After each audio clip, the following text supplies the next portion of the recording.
नमस्कार दोस्तों, मैं कन्हैया लाल स्वागत करता हूं आपका इस YouTube channel study with KL sir में।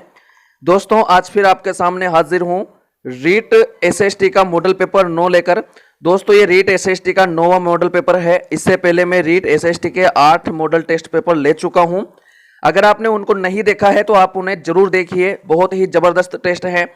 उसका लिंक आपको इस वीडियो के आई बटन पर मिल जाएगा। साथ ही आपको इस जगह पर REET SST model test paper की प्लेलिस्ट मिल जाएगी। उसी के साथ डिस्क्रिप्शन में भी आपको लिंक मिल जाएगा। दोस्तों इस टेस्ट में कुल 60 प्रश्न हैं। 60 प्रश्न हैं जो कि रीट लेवल 2 एसएसटी के लिए बहुत महत्वपूर्ण है।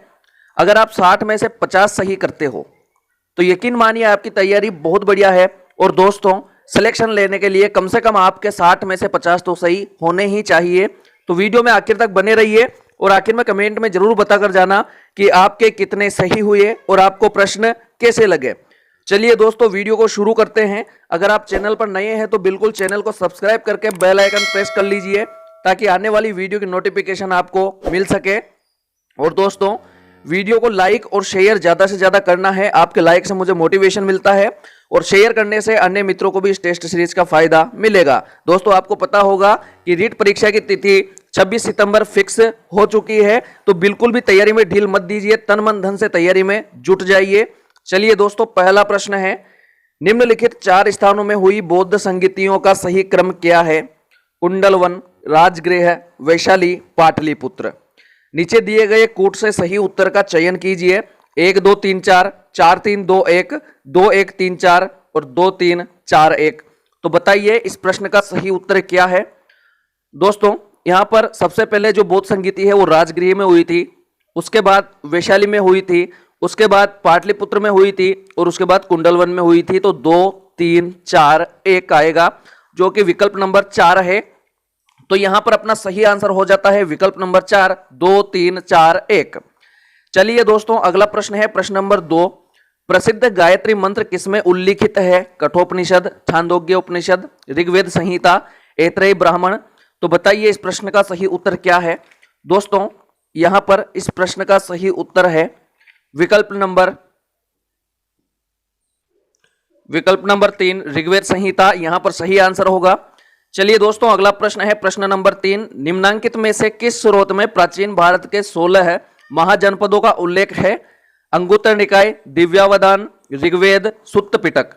तो बताइए इस प्रश्न का सही उत्तर क्या है? दोस्तों इस प्रश्न का सही उत्तर है विकल्प नंबर 1 अंगुत्तर निकाय। यहां पर सही आंसर होगा अंगुत्तर निकाय विकल्प नंबर 1। चलिए दोस्तों अगला प्रश्न है प्रश्न नंबर 4, बौद्ध ग्रंथ अंगुत्तर निकाय में 6ठी शताब्दी ईसा पूर्व के कितने महाजनपदों तथा गणराज्यों का उल्लेख मिलता है? 14 महाजनपद 8 गणराज्य, 12 महाजनपद 10 गणराज्य, 10 महाजनपद 10 गणराज्य, 16 महाजनपद 10 गणराज्य। तो बताइए इस प्रश्न का सही उत्तर क्या है? दोस्तों इस प्रश्न का सही उत्तर है विकल्प नंबर 4 16 महाजनपद एवं 10 गणराज्य। अंगुत्तर निकाय में 16 महाजनपद और 10 गणराज्यों का उल्लेख किया गया है। अगला प्रश्न है दोस्तों प्रश्न नंबर 5, मौर्य काल में प्रचलित विनिमय का माध्यम था वराह, दिनार, पण, चूर्णी। तो बताइए इस प्रश्न का सही उत्तर क्या है? दोस्तों इस प्रश्न का सही उत्तर है विकल्प नंबर 3 पण। मौर्य काल में विनिमय का जो माध्यम था वो पण था। अगला प्रश्न है दोस्तों प्रश्न नंबर 6, विख्यात लिंगराज मंदिर कहां पर स्थित है? पुरी, भुवनेश्वर, कोणार्क, खजुराहो। तो बताइए इस प्रश्न का सही उत्तर क्या है? दोस्तों इस प्रश्न का सही उत्तर है विकल्प नंबर 2 भुवनेश्वर। लिंगराज मंदिर भुवनेश्वर में स्थित है जो कि उड़ीसा में है। चलिए दोस्तों अगला प्रश्न है प्रश्न नंबर 7, अजंता की गुफाएं निम्नलिखित में से किससे संबंधित है? रामायण, महाभारत, जातक कथाएं, पंचतंत्र कहानियां। तो बताइए इस प्रश्न का सही उत्तर क्या है? दोस्तों इस प्रश्न का सही उत्तर है विकल्प नंबर 3 जातक कथाएं। यहां पर सही आंसर होगा अपने विकल्प नंबर 3। चलिए दोस्तों अगला प्रश्न है प्रश्न नंबर 8, सूर्य ग्रहण होता है जब चंद्रमा पृथ्वी एवं सूर्य के बीच आता है, सूर्य पृथ्वी एवं चंद्रमा के बीच आती है, पृथ्वी सूर्य एवं चंद्रमा के बीच आती है, सूर्य चंद्रमा एवं पृथ्वी एक सीध में नहीं होते हैं। तो बताइए इस प्रश्न का सही उत्तर क्या है? दोस्तों इस प्रश्न का सही उत्तर है विकल्प नंबर 1 चंद्रमा पृथ्वी एवं सूर्य के बीच आता है। विकल्प नंबर 1 यहां पर अपने सही होगा। चलिए दोस्तों अगला प्रश्न है प्रश्न नंबर 9, मानसून शब्द किस भाषा के शब्द से बना है? फारसी, जर्मन, अरबी, अंग्रेजी। तो बताइए इस प्रश्न का सही उत्तर क्या है? दोस्तों इस प्रश्न का सही उत्तर है विकल्प नंबर 3 अरबी। मानसून शब्द जो है वो अरबी भाषा के मौसम शब्द से बना है, मौसम से मानसून बना है। अगला प्रश्न है दोस्तों प्रश्न नंबर 10, निम्नलिखित में से कौन सा परिवहन का सबसे सस्ता साधन है? सड़क परिवहन, रेल परिवहन, जल परिवहन, वायु परिवहन। तो बताइए इस प्रश्न का सही उत्तर क्या है? दोस्तों इस प्रश्न का सही उत्तर है विकल्प नंबर 3 जल परिवहन, यहां पर सही आंसर होगा। अगला प्रश्न है प्रश्न नंबर 11, देश का प्रथम कृषि विश्वविद्यालय है? कानपुर, पंतनगर, हिसार, जबलपुर। तो बताइए इस प्रश्न का सही उत्तर क्या है? दोस्तों इस प्रश्न का सही उत्तर है विकल्प नंबर 2 पंतनगर, यहां पर सही आंसर होगा पंतनगर। अगला प्रश्न है दोस्तों प्रश्न नंबर 12, लौटते मानसून के समय आर्द्र पवनें बहती है घाटी से मैदान की ओर, स्थल से समुद्र की ओर, इस समुद्र से स्थल की ओर, पठार से मैदान की ओर। तो बताइए इस प्रश्न का सही उत्तर क्या है? दोस्तों इस प्रश्न का सही उत्तर है विकल्प नंबर 2 स्थल से समुद्र की ओर। दोस्तों होता क्या है कि लौटते मानसून के समय जो उच्च वायुदाब का क्षेत्र है वो स्थल पर बनता है और जो निम्न वायुदाब का क्षेत्र है वो समुद्र की ओर बनता है। तो अपन जानते हैं कि उच्च वायुदाब से निम्न वायुदाब की ओर पवन बहती है, तो यहां पर सही आएगा विकल्प नंबर 2 स्थल से समुद्र की ओर। अगला प्रश्न है दोस्तों प्रश्न नंबर 13, सूची 1 को सूची 2 से सुमेलित करना है। हिंदुस्तान मशीन टूल्स गड़ेपान, सफेद सीमेंट जयपुर, उर्वरक अजमेर, विद्युत मीटर गोटन। तो बताइए यहां पर कूट का मिलान करना है। पहले ऑप्शन में है 2 4 3 1, दूसरे में 3 1 2 4, तीसरे में 1 3 4 2 और चौथे में 3 4 1 2। तो बताइए कमेंट कीजिए इस प्रश्न का सही उत्तर क्या है? दोस्तों यहां पर अगर देखें तो हिंदुस्तान मशीन टूल्स HMT जो है वो अजमेर में है। तो यहां पर देखिए कि पहले में 3 आना चाहिए, तो पहले में 3, दूसरे में और चौथे में आ रहा है, तो ये पहला और तीसरा तो अपने कट जाते हैं ऑप्शन। अब देखिए यहां पर जो विद्युत मीटर है वो अपन जानते हैं कि जयपुर में है, तो डी में देखिए 2, डी में 2, एक तो इसमें आ रहा है और एक इसमें आ रहा है, तो यानी कि ये ऑप्शन भी कट गया। अपना सही आंसर है विकल्प नंबर 4 3 4 1 2, यानी कि हिंदुस्तान मशीन टूल्स अजमेर, सफेद सीमेंट गोटन नागौर, उर्वरक गड़ेपान और विद्युत मीटर जयपुर। 3 4 1 2 इस प्रकार से अपने सही आंसर हो जाएगा विकल्प नंबर 4। अगला प्रश्न है दोस्तों प्रश्न नंबर 14, आदिवासियों में हरे सोने के नाम से जाना जाने वाला वृक्ष है? सालर, धोकड़ा, बांस, गुलर। तो बताइए इस प्रश्न का सही उत्तर क्या है? दोस्तों इस प्रश्न का सही उत्तर है विकल्प नंबर 3 बांस, यहां पर सही आंसर आएगा बांस, हरा सोना। अगला प्रश्न है दोस्तों प्रश्न नंबर 15, चंबल नदी का प्राचीन नाम है? खारी, लूणी, चर्मनवती, पार्वती। तो बताइए इस प्रश्न का सही उत्तर क्या है? दोस्तों इस प्रश्न का सही उत्तर है विकल्प नंबर 3 चर्मनवती, चंबल नदी का प्राचीन नाम चर्मनवती है। अगला प्रश्न है दोस्तों प्रश्न नंबर 16, निम्नलिखित में से कौन सी फसलों का समूह नगद फसलों की श्रेणी में आता है? कपास, गन्ना, रतनजोत, कपास, रतनजोत, ज्वार, कपास, तिलहन, गेहूं, मक्का, ज्वार, बाजरा। तो बताइए इस प्रश्न का सही उत्तर क्या है? दोस्तों इस प्रश्न का सही उत्तर है विकल्प नंबर 1 कपास, गन्ना, रतनजोत। ये जो समूह है ये नकद फसलों की श्रेणी में आता है। अगला प्रश्न है दोस्तों प्रश्न नंबर 17, राजस्थान में कितनी लोकसभा सांसद की सीटें हैं? 20, 25, 10, 28। तो बताइए इस प्रश्न का सही उत्तर क्या है? दोस्तों इस प्रश्न का सही उत्तर है विकल्प नंबर 2 25। राजस्थान में जो लोकसभा सीटें हैं वो 25 है। अगला प्रश्न है और जो राज्यसभा सीटें हैं वो 10 है। अगला प्रश्न है दोस्तों प्रश्न नंबर 18, सबसे अधिक समय तक भारत में प्रधानमंत्री बने रहने का श्रेय किसे प्राप्त है? जवाहरलाल नेहरू, लाल बहादुर शास्त्री, इंदिरा गांधी, राजीव गांधी। तो बताइए इस प्रश्न का सही उत्तर क्या है? दोस्तों इस प्रश्न का सही उत्तर है विकल्प नंबर 1 जवाहरलाल नेहरू। अगला प्रश्न है प्रश्न नंबर 19, भारत के उच्चतम न्यायालय की पहली महिला न्यायाधीश है? फातिमा बीबी, लीला सेठ, ज्ञान सुधा मिश्रा और सुजाता मनोहर। तो बताइए इस प्रश्न का सही उत्तर क्या है? दोस्तों इस प्रश्न का सही उत्तर है विकल्प नंबर 1 फातिमा बीबी। यहां पर सही आंसर आएगा फातिमा बीबी, जो है कि भारत के उच्चतम न्यायालय की पहली महिला न्यायाधीश है फातिमा बीबी। अगला प्रश्न है प्रश्न नंबर 20, निम्नलिखित में से कौन सा एक भारतीय संविधान की प्रस्तावना का भाग नहीं है? समाजवाद, प्रजातांत्रिक, धर्मनिरपेक्षता, संघात्मकता। तो बताइए इस प्रश्न का सही उत्तर क्या है? दोस्तों इस प्रश्न का सही उत्तर है विकल्प नंबर 4 संघात्मकता, यहां पर सही आंसर होगा। अगला प्रश्न है प्रश्न नंबर 21, भारतीय संविधान में 44वें संशोधन के पश्चात मूल अधिकारों की संख्या है? 6, 7, 8, 5। तो बताइए इस प्रश्न का सही उत्तर क्या है। दोस्तों इस प्रश्न का सही उत्तर है विकल्प नंबर 1, 6। 44वें संशोधन के पश्चात जो है 6 मूल अधिकार बचे हैं, उससे पहले 7 थे। जो संपत्ति का अधिकार है उसको मूल अधिकार से हटाकर कानूनी अधिकार बना दिया गया है। चलिए दोस्तों अगला प्रश्न है प्रश्न नंबर 22। भारतीय संविधान की 8वीं अनुसूची में कितनी भाषाओं का उल्लेख है? 28, 24, 18, 22। तो बताइए इस प्रश्न का सही उत्तर क्या है। दोस्तों इस प्रश्न का सही उत्तर है विकल्प नंबर 4, 22। चलिए अगला प्रश्न है प्रश्न नंबर 23। निम्न में से सामाजिक न्याय से संबंधित संवैधानिक प्रावधान नहीं है। अनुसूचित जाति व अनुसूचित जनजाति है तो सरकारी नौकरियों में आरक्षण, विधायिका में अनुसूचित जाति जनजाति है तो आरक्षण, समान कार्य है तो समान वेतन, बाल श्रम निषेध। तो बताइए इस प्रश्न का सही उत्तर क्या है। दोस्तों इस प्रश्न का सही उत्तर है विकल्प नंबर 3, समान कार्य है तो समान वेतन। ये जो है मूल अधिकार से संबंधित है। अगला प्रश्न है दोस्तों प्रश्न नंबर 24। जिस अक्षांश पर वार्षिक तापांतर न्यूनतम होता है वह है भूमध्य रेखा, कर्क रेखा, मकर रेखा, उत्तरी ध्रुव वृत्त। तो बताइए इस प्रश्न का सही उत्तर क्या है। दोस्तों इस प्रश्न का सही उत्तर है विकल्प नंबर 1, भूमध्य रेखा। यहां पर सही आंसर होगा भूमध्य रेखा पर वार्षिक तापांतर न्यूनतम होता है। चलिए दोस्तों अगला प्रश्न है प्रश्न नंबर 25। पौधे एवं जंतु की संकटग्रस्त प्रजातियों को प्रदर्शित करने के लिए IUCN ने निम्न पुस्तक तैयार की। श्वेत data book, red data book, नील डाटा बुक, इनमें से कोई नहीं। तो बताइए इस प्रश्न का सही उत्तर क्या है। दोस्तों इस प्रश्न का सही उत्तर है विकल्प नंबर 2, रेड डाटा बुक। अगला प्रश्न है प्रश्न नंबर 26। कौन सी हवा डॉक्टर हवा के नाम से जानी जाती है? हरमट्टन, बोरा, फोहन, चिनूक। तो बताइए इस प्रश्न का सही उत्तर क्या है। दोस्तों इस प्रश्न का सही उत्तर है विकल्प नंबर 1, हरमट्टन। हरमट्टन जो है डॉक्टर हवा के नाम से जानी जाती है। ये जो अफ्रीका का जो पश्चिमी उष्ण तट है वहां पर आती है तो वहां के मौसम को एकदम मृदु कर देती है, अच्छा कर देती है, जो स्वास्थ्य के लिए लाभदायक होता है। इसलिए हरमट्टन को डॉक्टर हवा के नाम से भी जाना जाता है। अगला प्रश्न है दोस्तों प्रश्न नंबर 27। मौर्य काल में भूमि कर जो कि राज्य की आय का मुख्य स्रोत था किस अधिकारी द्वारा एकत्रित किया जाता था? अग्रोनोमाई, शुल्काध्यक्ष, सीताध्यक्ष, अकराध्यक्ष। तो बताइए इस प्रश्न का सही उत्तर क्या है। दोस्तों इस प्रश्न का सही उत्तर है विकल्प नंबर 3, सीताध्यक्ष। जो भूमि कर एकत्रित करता था उसे सीताध्यक्ष कहते थे। अगला प्रश्न है दोस्तों प्रश्न नंबर 28।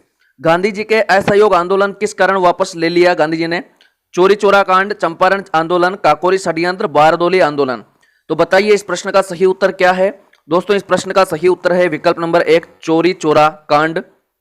चलिए अगला प्रश्न है प्रश्न नंबर 29। निम्न में से कौन सा सुमेलित है? लॉर्ड कॉर्नवालिस स्थायी बंदोबस्त, लॉर्ड विलियम बेंटिक विलय की नीति, लॉर्ड कैनिंग सती प्रथा का अंत और लॉर्ड डलहौजी सहायक संधि प्रणाली। तो बताइए इस प्रश्न का सही उत्तर क्या है।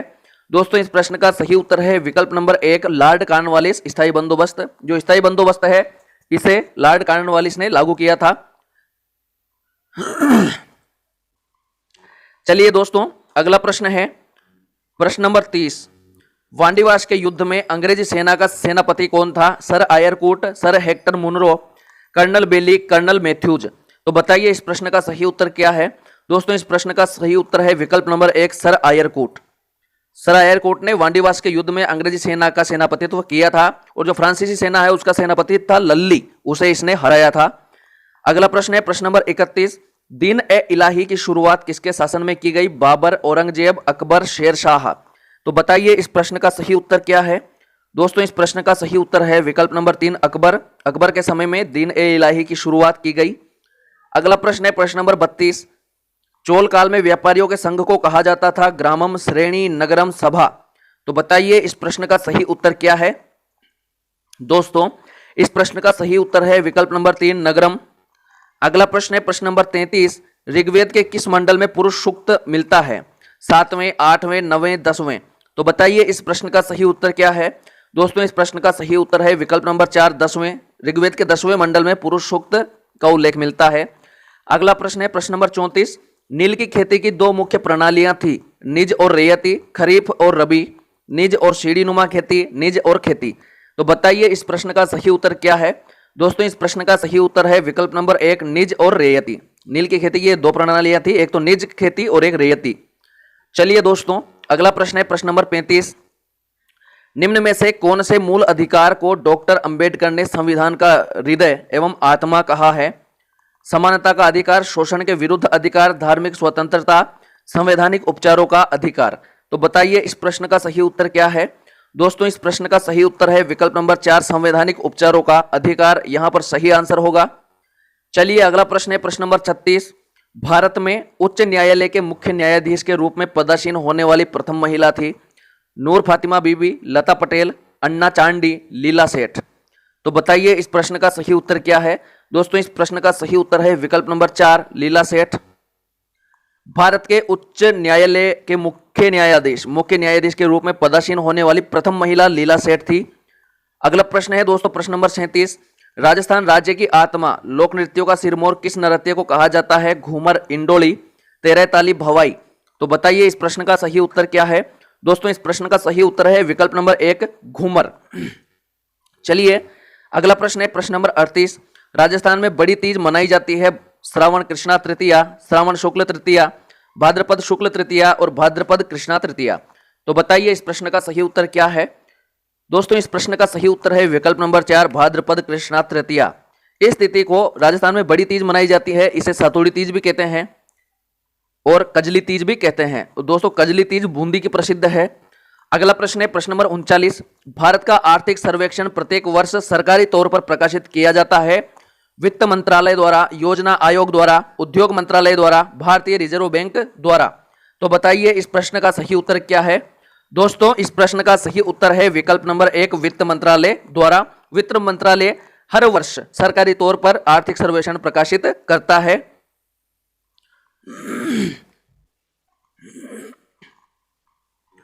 चलिए दोस्तों अगला प्रश्न है प्रश्न नंबर 40।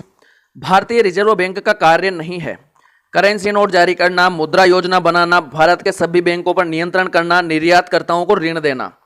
तो बताइए इस प्रश्न का सही उत्तर क्या है? दोस्तों इस प्रश्न का सही उत्तर है विकल्प नंबर 4, निर्यातकर्ताओं को ऋण देना। यह भारतीय रिजर्व बैंक का कार्य नहीं है।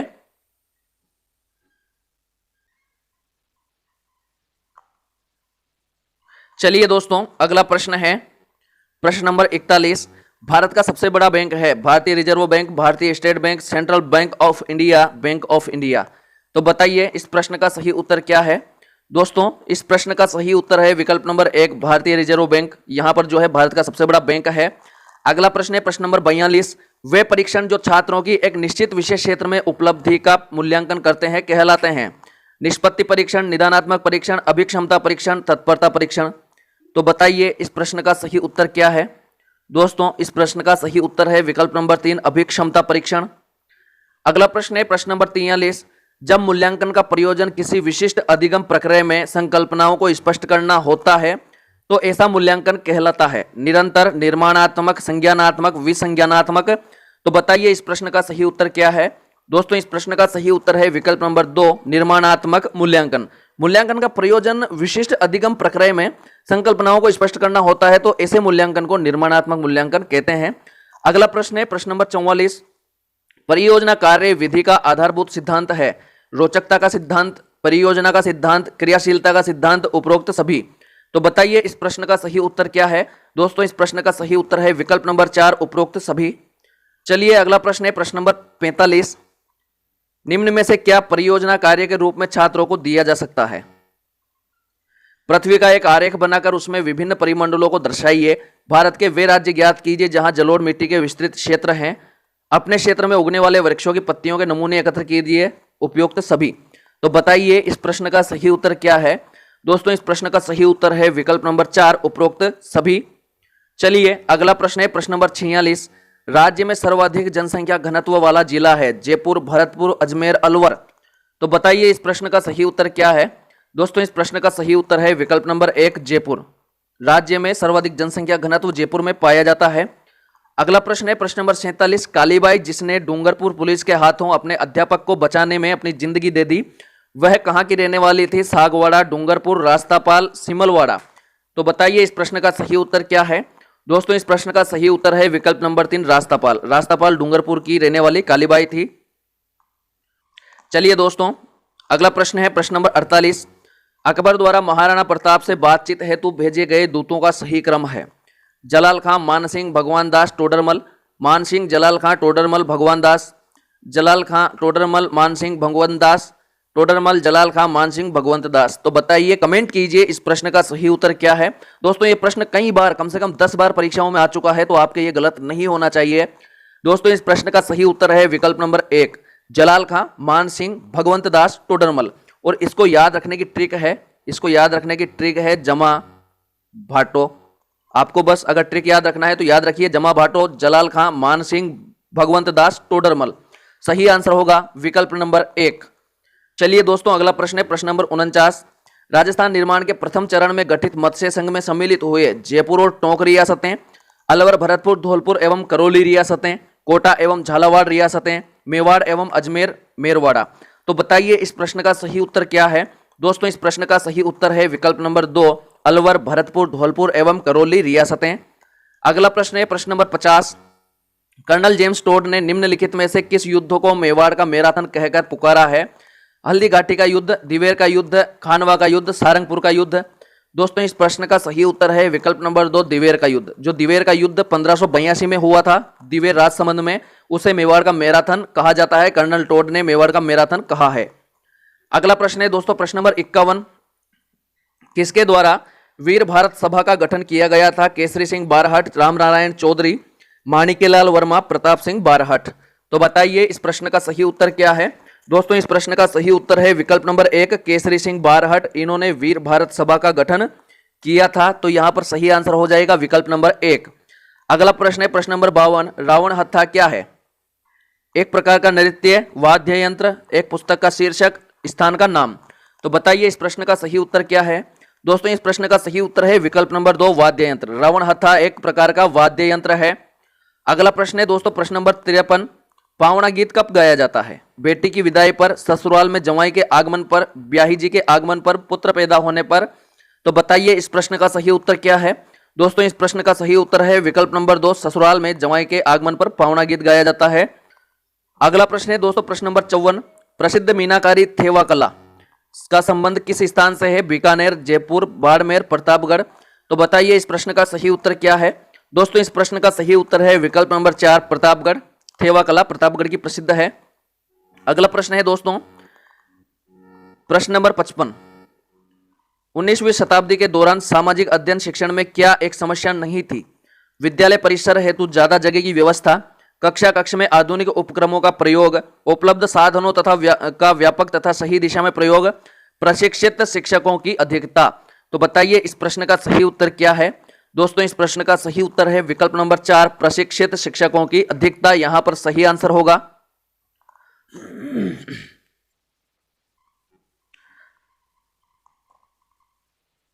चलिए दोस्तों अगला प्रश्न है प्रश्न नंबर 56। पृथ्वी पर दिन और रात को विभाजित करने वाला वृत्त कहलाता है। भूमध्य रेखा, प्रदीप्त वृत्त, अर्धवृत्त, पूर्ण वृत्त। तो बताइए इस प्रश्न का सही उत्तर क्या है। दोस्तों इस प्रश्न का सही उत्तर होगा विकल्प नंबर 2, प्रदीप्त वृत्त। दोस्तों जैसे ये पृथ्वी है, अब इसमें जो दिन और रात को विभाजित करने वाला जो वृत्त होता है वो प्रदीप्त वृत्त कहलाता है। अगला प्रश्न है प्रश्न नंबर 57। यदि छात्रों को उत्तरदायित्व पूर्ण कार्य सौंपे जाए तो उनमें निम्न में से किस कौशल का विकास होगा। आलोचनात्मक चिंतन का, तीव्र सुनने की क्षमता का, वृद्धि का, उपरोक्त में से कोई नहीं। तो बताइए इस प्रश्न का सही उत्तर क्या है। दोस्तों इस प्रश्न का सही उत्तर है विकल्प नंबर 1, आलोचनात्मक चिंतन का। उत्तरदायित्व पूर्ण कार्य सौंपने पर उनमें आलोचनात्मक चिंतन का विकास होगा। अगला प्रश्न है दोस्तों प्रश्न नंबर 58। निम्न में से क्या छात्रों में आलोचनात्मक चिंतन का विकास करने में सहायक है। आलोचनात्मक चिंतन का विकास करने में सहायक क्या है। पाठ्यक्रम में पूर्णता एवं आधुनिकता में कमी, प्रयोग, अनुभव एवं निरीक्षण की अधिकता, उचित दृष्टिकोण का अभाव, पाठ्यक्रम का विशाल होना। तो बताइए इस प्रश्न का सही उत्तर क्या है। दोस्तों इस प्रश्न का सही उत्तर है विकल्प नंबर 2, प्रयोग, अनुभव एवं निरीक्षण की अधिकता। यहां पर सही आंसर होगा। अगला प्रश्न है प्रश्न नंबर 59। सीखने के प्रतिफल में क्या सम्मिलित है। बच्चों का किस प्रकार सीखना आवश्यक है। वे मापदंड जिनसे सीखने को मापा जा सके। सीखने के प्रतिफल संरक्षक, विद्यमान प्रबंधन समिति के सदस्यों, राज्य स्तर के शिक्षा अधिकारियों को भी गुणवत्तापूर्ण शिक्षा सुनिश्चित करने में उनकी भूमिका के प्रति सतर्क और जिम्मेदार बनाता है। चौथा है उपरोक्त सभी। तो बताइए इस प्रश्न का सही उत्तर क्या है। दोस्तों इस प्रश्न का सही उत्तर होगा विकल्प नंबर 4 उपरोक्त सभी। सीखने के प्रतिफल में ये सभी ही सम्मिलित है। चलिए दोस्तों अगला और आखिरी 60वां प्रश्न। उससे पहले अगर आपने वीडियो को लाइक नहीं किया है तो वीडियो को लाइक और शेयर कर दीजिए और इंस्टाग्राम पर फॉलो कर लीजिए। 60वां प्रश्न है, शिक्षा में सूचना संप्रेषण तकनीक की आवश्यकता क्यों है। शिक्षा की मांग की पूर्ति हेतु, विद्यार्थियों की आवश्यकता अनुसार विषय वस्तु प्रस्तुत करने हेतु, अध्ययन अध्यापन को अधिक सरल बनाने हेतु, उपयुक्त सभी। तो बताइए इस प्रश्न का सही उत्तर क्या है। दोस्तों इस प्रश्न का सही उत्तर है विकल्प नंबर 4 उपयुक्त सभी। उपयुक्त सभी यहां पर सही आंसर होगा। चलिए दोस्तों आज के लिए इतना ही, मिलते हैं जल्दी ही नए वीडियो में नए टेस्ट के साथ। तब तक के लिए नमस्कार।